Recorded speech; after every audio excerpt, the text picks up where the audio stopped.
انت تعرف علاش المغرب اليوم ربحت ثلاثة؟ انت تعرف علاش المغرب 90 دقيقة وجواراتهم يجريو ما تعبوش؟ ما تعرفش علاش؟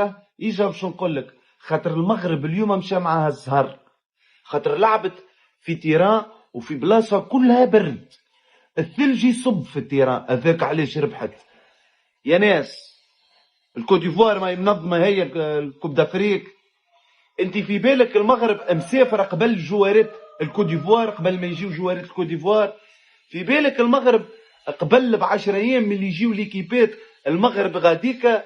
ما في بالكش. ملا زهر عنده، حتى لونترونور نتاعهم الزهر، جواراتهم يكوروا في الاوروب، ما هو مستانسين بالسخانه في الاوروب، هذاك علاش سخونه، ما ديما سخونه في الاوروب.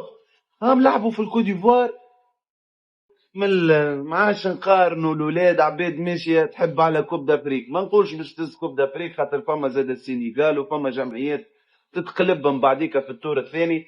اما ناس هذوما صاحبي ماشيين يحبوا على الكوب دافريك بعد ما عملوا الباركور اللي في